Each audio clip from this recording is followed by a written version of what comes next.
Hello everyone and welcome back for yet another series. This week has been stale a bit because there's a lot going around in the community, but now we're going to finally give you some interviews. And we're going to kick it off with last week's Fight Night champion on NA, it's Sqweeby. How are you doing, man? What's up? What's up? I'm glad to be here. It's good to see you. Alright. You have an interesting story in Fight Night already because you are the first player to win it all after dropping the first round. How do you feel about that? It was pretty hype, to be honest. I went back and watched the VOD, and my interview with the casters was great, and I got a whole run nicknamed after me, Sqweebing through the sump. So it feels pretty good to go down in Fight Night history. Yeah, we can already go a bit onto your lineup and see what you brought me first. The first deck is Tender Loving. It's not really caring, it's mild caring because we now have the matron, so we had to update the name, guys. Why this list still? I know it's powerful, but is there any other reason for bringing this list? I felt like the hard counters to this deck. First off, there aren't really many hard counters. I guess it's like Sand Scouts, like Lucian Azir is a pretty strong counter. Fiora Shen is strong. That was definitely we can talk about that, but that's a gap in my lineup overall that I don't think I won many games into Fiora Shen. That's just something I gave up, and this list isn't great into it, I would say, but against the rest of the field, it's so strong, and I felt like people wouldn't really be bringing Zoe Lee just based on the meta that I was seeing on ladder at the time. So I felt like this deck was pretty strong into everything else, even like TF Fizz as well. I expected to see more of that in the tournament. I think only Deech brought TF Fizz, but this did well into that list. And just into aggro in general, I expected to see a little bit of that, and I'm super happy with how it performed in the tournament. You were mentioning Fiora Shen because after the Menden versus the World Tournament, we really got the idea that Fiora Shen shouldn't really be favored in this list, and this list should simply stomp it. Was it something else that you felt during your Fight Night run? I don't know. I think the triple rally is really hard to play against, and there may have been some misplays or misplays even in the mulligan into that matchup. I think it is quite a bit tricky to play. Kind of what I felt like you were hoping for is that Fiora Shen just beats themselves with the deck and they draw too many spells or the wrong units at the wrong time. But I don't think I'm alone in feeling like this list isn't super favored into Fiora Shen. From my experience in the tournament, it didn't feel that way. Because when we saw it, it was like this list felt like it's performing like as Draven does, because you have so much removal on your hands, so they can deny, but they can opify, but just for a few times, and then you have removal in order to deal with it. So that's why we felt it's a bit favored, but I don't know. Maybe it's an NA thing. It could be. It's like some of the bigger units, especially if they slam a Brightsteel down or a Cythria or something like that, and they're able to deny a Vengeance, there's pretty much no other way you're going to be taking it off the board. I don't run a Ruination on my list for the purpose of trying to brick denies in that matchup. So the only real thing they want to deny is a Vengeance. But I just felt like if they were sticking those larger units on the board, I wasn't able to get enough chip hit damage to remove them between boxes and avalanches and such. But yeah, it might be even-ish. Yeah, that was just my experience. Yeah, you wanted to talk a bit more about your matches against Fiora Shen. So what was really interesting about them? Into Fiora Shen specifically? Yeah, into Fiora Shen specifically with this list, or with the other list as well that we're going to discuss in a few minutes. Yeah, we can. Just between the both of them, it was definitely a gap in the lineup of Fiora Shen kind of being a little bit faster than this list, and especially on the triple Aegis versions, I'm so scared of Aegis as a card. I think it's super powerful. I got stomped out by that card in this list, I think at least for one game. And then my other list as well, it just runs a lot of small units that are great Fiora food, and I'm always super scared of a Fiora win con. So that was I just didn't really look forward to playing that matchup in either of my games. And yeah, I don't think I did particularly. That was probably the deck I performed the worst into during fight night. But I tried to think of a lineup beforehand that could like counter Fiora Shen, so to speak, and I don't think it's really possible without just sacrificing so much in terms of your other matchups. And the person I faced in the final, Rise Black ID, kind of did that with their list. They brought as Draven, and I mean, they made it to the final with that list, but then that was probably the reason I won the final, is because they could not beat either of my decks with as Draven. So yeah, that's what I felt like you were sacrificing if you were trying to kind of edge your matchup for that deck. But now you and other players probably got a little bit of help into Fiora Shen, because Fiora 2 HP, I don't think it is the choice. Bye bye. I'm pretty happy about it, to be honest. You monster. Yeah, I did play Fiora Shen. It's always felt like a 1,000 head brain deck to play, because you have to play it so counterintuitively with just holding up spell mana, and like it's kind of like a game of chicken of when you play your units versus theirs in the mirror. But yeah, I'm not so sad to see Fiora go. Although it isn't great when champions are nerfed to the point where they're unplayable. Like it is sad and maybe a bit unfortunate for the variety in terms of like meta decks and all that. So we'll see how it pans out, but I do think it's hitter power level, kind of maybe more than the TF nerf even, I would say. I mean, they could have gone the other way around and nerfed the attack instead of the HP, because it's a champion that wins if it kills things, and for that, right, it doesn't need much survivability, but it needs some. I think it was balanced enough before, not so much now. Yeah, I would have agreed. I think a 2/3 would have been a more viable change to the champion, like would have kept her more in the meta. So yeah, we'll see how it plays out. But for now, I'm gonna be happy with my lists that are no longer playing into Fiora Shen. But how about other lists that you have faced with this deck? Did you feel uncomfortable with against anything else? We should maybe look at some of the other lists that the opponents brought, but uncomfortable. It's kind of interesting playing into Wannabe. They brought a Aphelios Talia deck that had like a combo with Sparkafly and Xenotype Researcher, and I don't know if I got to play into it with Matron per se, but that deck I was very uncomfortable playing into. I definitely didn't practice against that deck at all. I definitely didn't even know maybe some of the cards in that deck super well, so that was an interesting match to play into. But the rest of my games with Matron felt very good in terms of my game knowledge. I think there were a couple misplays.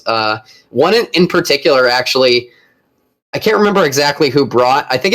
No, it wasn't Deech, but somebody brought Matron as well. Only one other player did, and we played into the mirror, and I was like maybe 5.5 hours in at this point during the game, and I had Fading Memories in my hand, and I had Pillar on the board, and I was about to trigger getting the Watcher, but they had a Matron on their side, and I could have just copied their Matron and made an extra copy, knowing that they were holding Ruination in their hand, and I was just too exhausted, or I'm not exactly sure what, but I didn't see that line, which is such a basic line, and I didn't play Fading on it. I just played it on a Pillar, and so the next turn, when they still have Ruination, and I play my only Watcher, and they're going to play theirs next turn, I'm like, well, I'm probably going to lose. They Vengeanced mine for no reason at all, and they know I have 2 Spirits Journeys, so I was able to just Spirits Journey and win that match.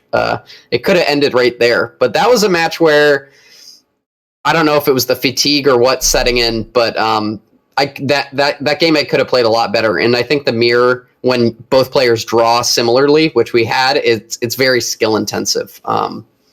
So that was an interesting match as well. But yeah, this deck overall, I'm super happy I brought it. I probably would bring it to future tournaments. It did not get hit in the nerfs, so I think it only gets stronger from here. Can you tell us a bit more about the addition of Spirit's Journey? I have seen people adding at least one, but I feel like it's your last hope into Targon.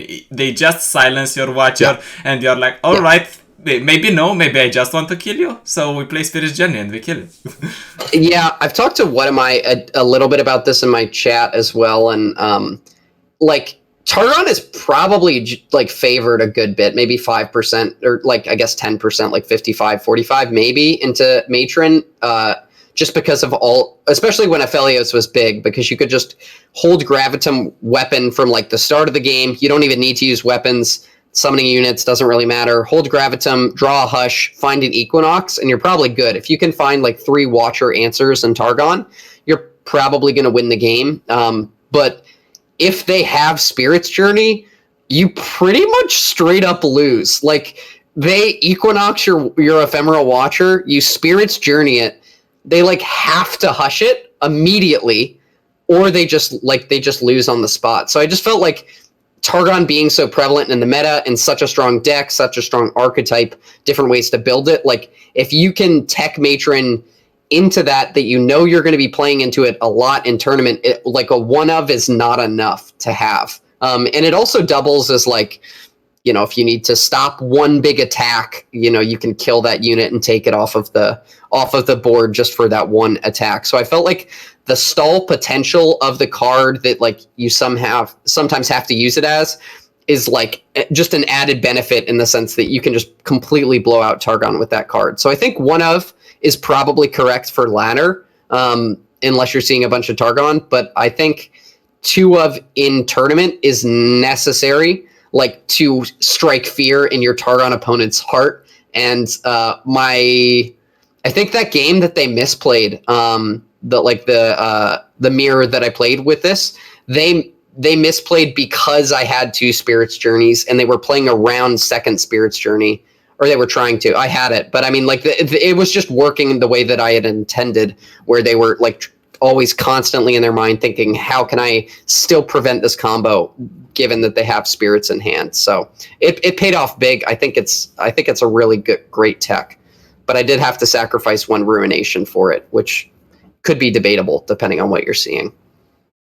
Is it that bad to sacrifice Ruination? Because Ruination kind of takes your whole turn, so something like what we see here, Harsh Winds or Vengeance. Like Vengeance is targeted removal, and I don't think there are big threats unless your opponent just levels a Zoe and goes completely ham.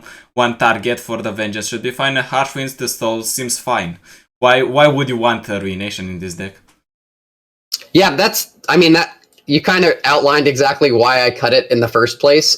There just are some spots where like it could be good into Targon potentially if they, you know, don't have those big spell shield units, or if you're able to get a Vile Feast off and then, you know, wipe their whole board after they play a Great Beyond or something like that. In those situations, it can pay off pretty big. Or if you're playing into a more mid-rangey deck, let's say like Ash Nox or something like that, where they're just stacking fat units on the board and they don't have any way to deny it. But personally, I felt like Ash Noxus and those sort of like go big, overwhelm, mid-rangey type decks are already a pretty tough matchup for this deck. And I'm like, why am I going to tech 1 Ruination in to maybe get a few more percentage point wins into those decks that honestly I did not expect to see during Fight Night and didn't see. And yeah, I went with the second Spirits because I knew there was going to be Targon, and it came in clutch. I'm glad I brought it. I'm glad to see Spirit's Journey being showed some love and being recognized like a good card against Targon. But moving forward, we're talking about what Spirit Journey strikes fears into. We're talking about a Targon list.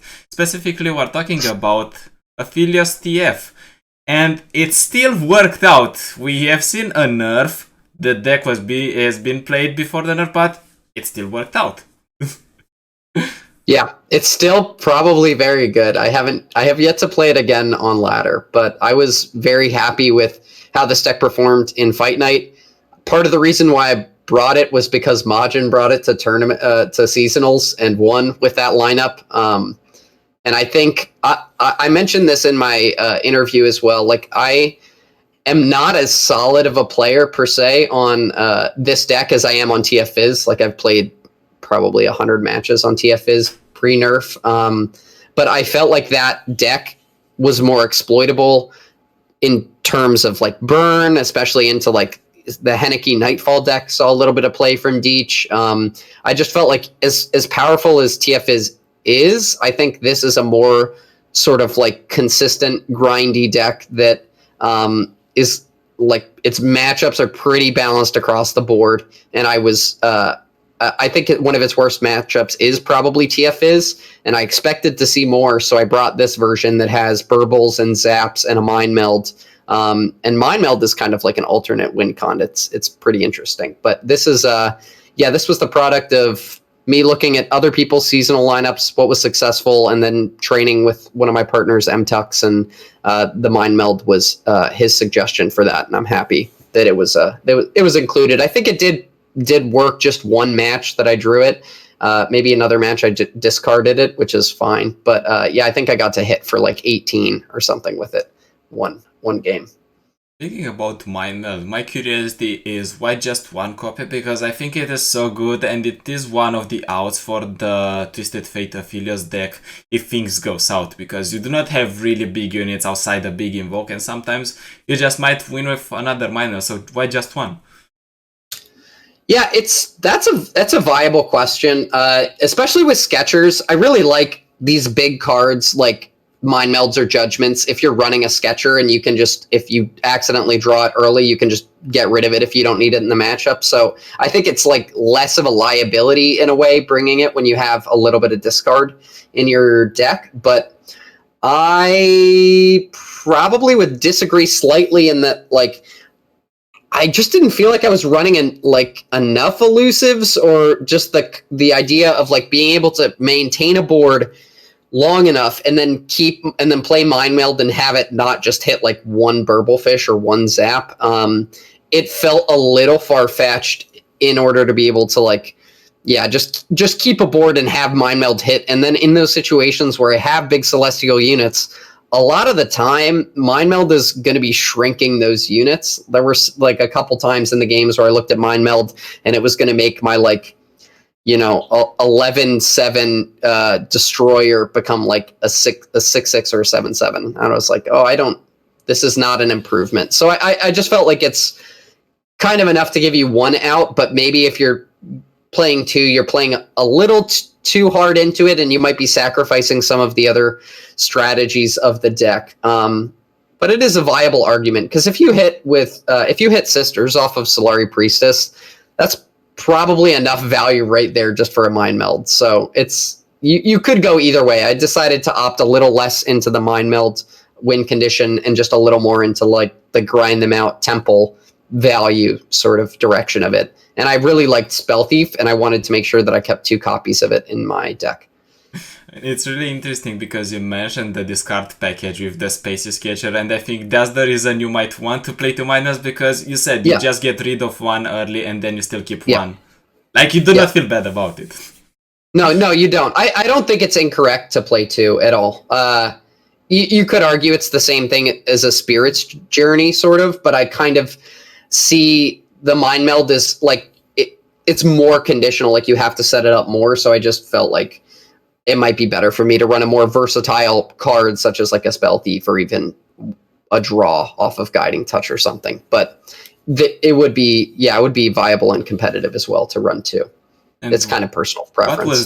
What was this deck supposed to hit? What would you expect to face with this deck?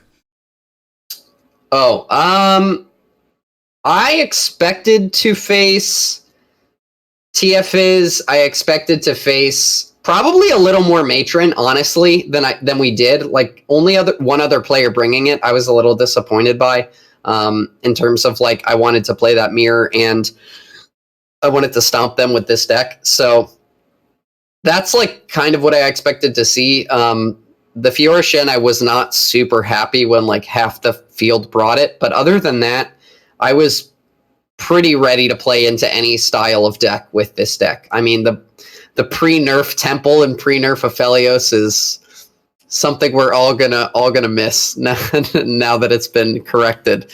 So yeah, this was kind of the heyday of these champs in this combo. Is there any particular reason that you usually do not feel comfortable into playing into Fiora Shen? Because judging with talking about the decks, the first one and now this one, Do you just not feel comfortable? Because I really think this deck should also be fine into Fiora Shen, because on the old deck with the old temple, you could just grow units outside of killing range. Yeah. It's kind of like if they have Fiora on 3, and I've already played a couple small drops, I'm feeling pretty bad. But in the situations where they are not playing Fiora on 3, I feel heavily favored, especially if you can get a temple down, like you said, and just kind of buff your units out of range. It pretty much becomes game over for them. I definitely felt more comfortable into that deck with this lineup, especially because of the stuns as well. Like if they Aegis and then they're tapped out and you have a Crescent Strike, it's kind of bricked, stuff like that. So yeah, I might have a personal bias against Fiora Shen as a player just because I've been beat one too many times by it. But I think in my last game against Rise Black ID, I was winning pretty handily with Temple and Aphelios on board. So yeah, it didn't end up too bad with this deck into that matchup. Did you ever consider adding Tom Kench instead of Twisted Fate? Because I think that would be nice, because you finally have a Vengeance with a body that can proc every single turn, and if you hit a temple, jackpot. Did my internet die?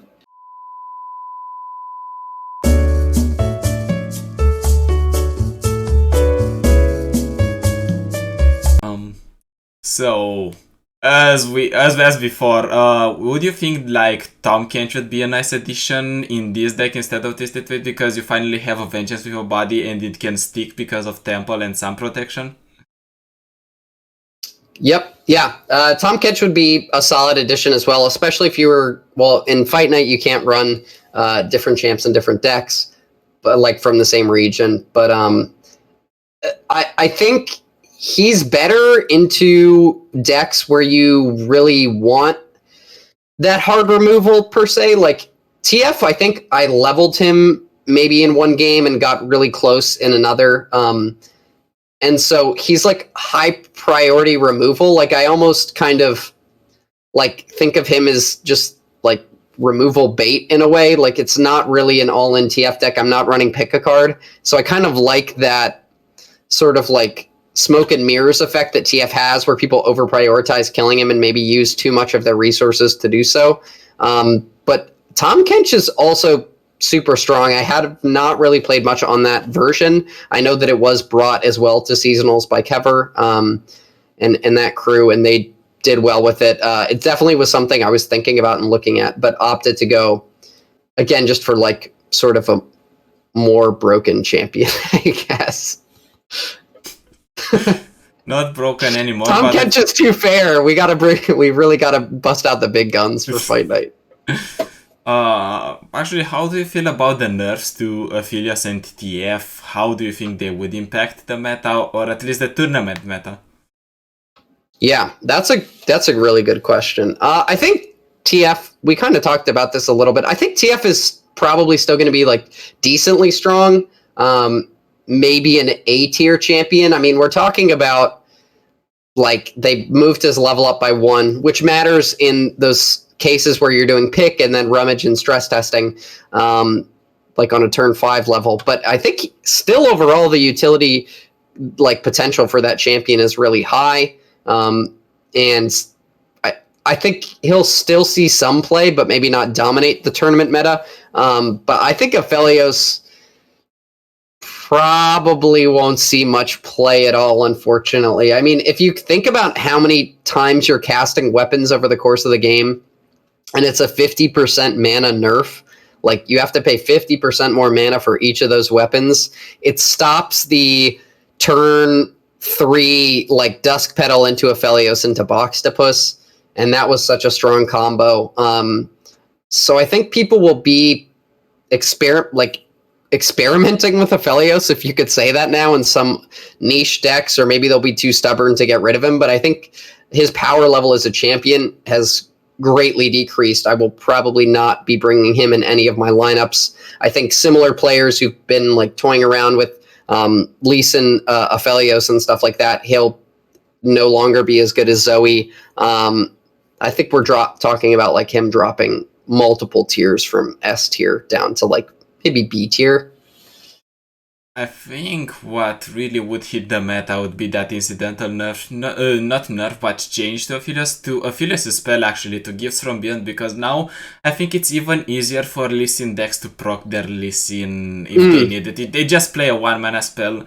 The 3 mana that you need to play after, it's not really that much, but... That's true. Yeah. You may be able to run Gifts without running Aphelios, like, in that deck. You may just want to run Zoe instead. I mean, I wanted to test Aphelios with Lee because it seemed so good. You have an alternate win condition if you do not hit Lee. But there was the bug with the moon weapons, and now that the new meta is here, they just nerfed it and I cannot test it anymore. So, ooh. What do you think? You think he's going to be still like kind of king of the hill? I don't think so as much. I mean, you are paying already free for the champion, and then you are playing free for the effect. Even if you summon the 2-drop, you still pay 1 more. Maybe it would make sense. Feeling pretty bad. It would make sense with Sky Shadows because you literally get some mana back. Some. But outside of that, it feels bad.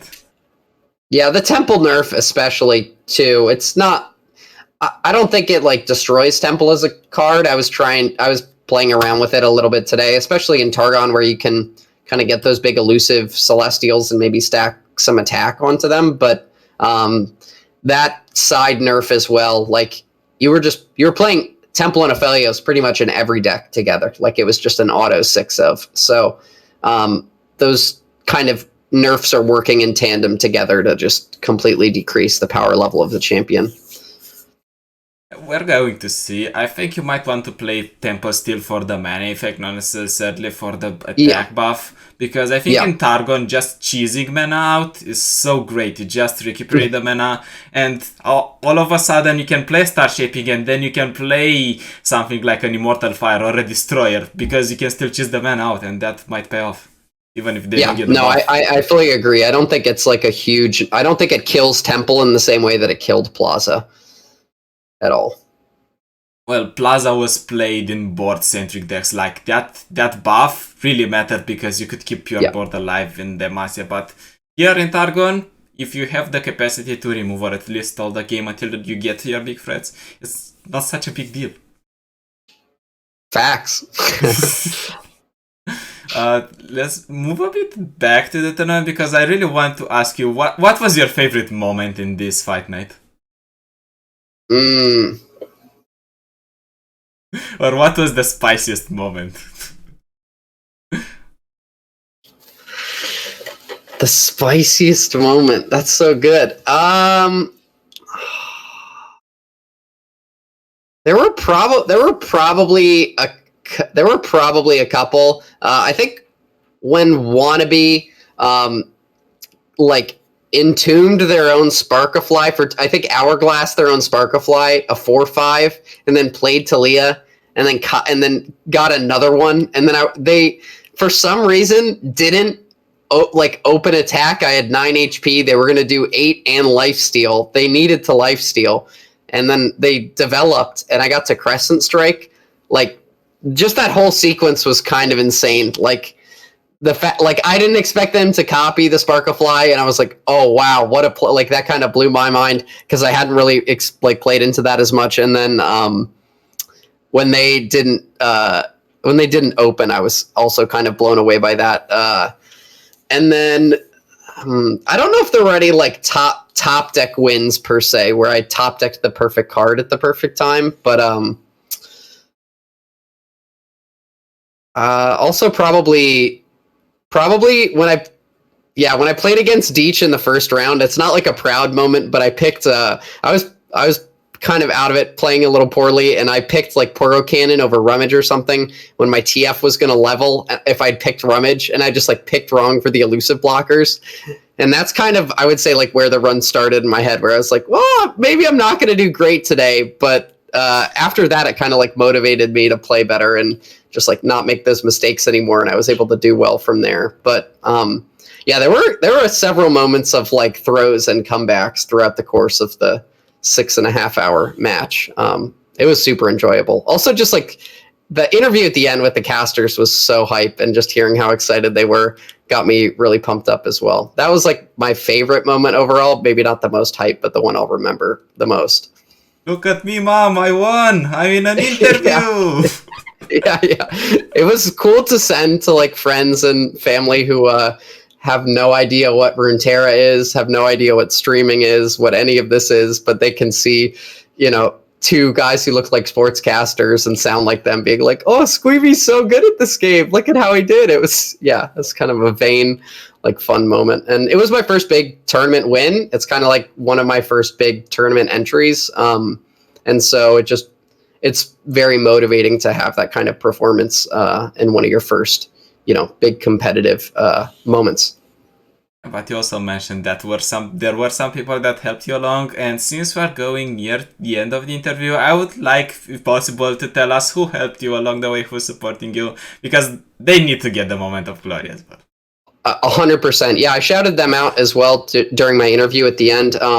Shodox was awesome. He has also been on Fight Night. He's a good friend of mine and a practice partner. And we were scrimming a good bit. I was making him play Fiora Shen. Before I was invited to Fight Night, we'd actually practiced, I think it was Fiora Shen into Matron, and he won and he was on Triple Aegis, and I think he won like 10 or 9 out of 10 games into Matron. And that's kind of where my idea of like, maybe Matron's not as favorite as I thought came into play, but he put in a bunch of hours with me during practice, and then M-Tux is a top player, usually in the top 10, runs the R-Lore tournaments. He's a good friend of mine. I have him on the stream a good bit, and he is great, like a great analytical thinker, helps me think about the current meta, what's good, what's not, what's hitting. I would say, like, overall, I'm not an especially great deck builder. Like, that's not how my brain has really worked, but I can be a pretty good pilot when I put the time into it. And so they both help me kind of round out my skills in that department, and they are very solid players in their own right. And then I've got a lot of support from the streaming community as well. Maybe not necessarily as competitive as moral support, but I'm very appreciative of that too. I'm glad that you have such supportive people around. So, continuing the supportive train, what would be your advice for people that would play in this tournament, or that would play in any tournament at all? Is there any general advice that you would give people? Yeah.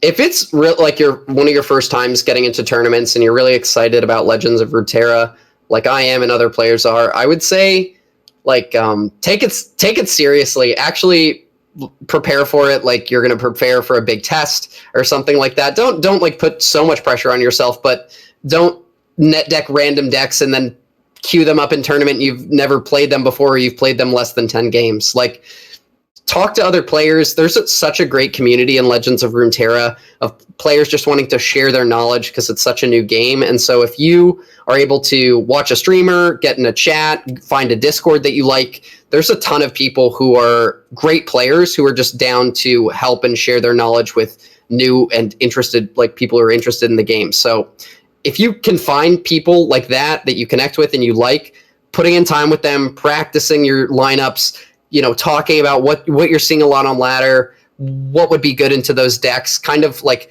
tournament format is such a different format than ladder in terms of like, if there's bans, what can you bring, what special cards can you tech, open deck lists. It's kind of like a whole other can of worms that you can dive into. So there's a lot to kind of like sink your teeth into with that, especially if it's your first time. It can be a little overwhelming, but if you just start small, find one tournament, maybe find a streamer you like who's running a tournament, that's a great way to get into it. And then there's just like a plethora and wealth of YouTube videos out there. Fresh Lobster has a lot of great videos. Swim has a lot of great videos on kind of like tournament techs and tournament strategy and how to get involved and all of that. So yeah, the community is great. Whatever you put out there, whatever effort you put in, that's what you'll get back. But I will say a mistake that I've made in the past, maybe, and some other people, top players, have made as well, is like, you know, you've just had too busy of a week, or you're too tired, you're too stressed out or whatever. You're like, what are the 3 best decks? I'll queue them up and we'll just see how it goes and roll the dice. Like, that's not the best way to approach your first set of tournaments. And that is some great advice. And as I said, the people in the community are so into reach. Like, you can reach pretty much anyone. It just comes down to the personality. If you match the personalities, Yep. because even for these interviews, guys, I just message winners or something, and they like in 2 seconds they immediately get back to me, and they're actually chatting. So people are open, people are friendly. Just ask them. It's not like you need to pay certain amounts for anything. It's nice if you want to Yeah. get some coaching, but they are easy to reach. Yeah, there's no ego, which is so great. Like, I have people on ladder who are #1 in my chat, and I'm a pretty small streamer, and they're giving me advice, giving me tips, helping other people in the chat who are asking questions. And like, I don't think you find that in many other games. I don't think you're going to find that in a legend, like a League of Legends, small streamer stream, or like a Valorant stream. I feel like it's pretty unique to Runeterra, and maybe just because the game is so new and we're also, happy and excited with it. But it's kind of blown me away for sure. And the community is great, but you've spoken about a certain tournament, and it is your moment of glory as well to tell people about it. Oh yeah, I have a community stream like celebration tournament coming up. I hit 50 subs a while ago. I just hit 1,000 followers, and I just want to celebrate all the support I've gotten from the community and friends I've made so far. So it's happening this Saturday. I hope the video will come out in time, April 3rd at 10 a.m. Pacific. It will be the first of a couple though, so if you missed this one, there'll probably be another one in a couple months or so. So yeah, if you're free and around, you want to come by, come check it out. And you can always find me at Sqweeby21 on Twitch TV. You should have posted the video about the tournament on April 1st, so people would think it's actually... Oh, yeah. And then it's actually real. A true marketing major. That's a good idea. Next year. Yeah, next year. But thank you for being around. Thank you to enlighten us about the scene in Fight Night. How was your run? How did you prepare for it? And some advice. And we hope to see you around for a few other interviews. And we hope you next time don't go... Maybe you can go undefeated. Like, this run has been like, I drop, I win. Then you go undefeated. That would be a nice That would be nice. I would be fine with repeating the run as well. Maybe if I'm not playing Matron and Targon, it won't take as long. But thank you so much for having me on. It's been a blast. And yeah, happy to do this whenever, man. It's a good time. All right. Ladies and gentlemen, we're going to see you not so long in the future, because it's going to be another interview coming just shortly. So other than that, see you next time.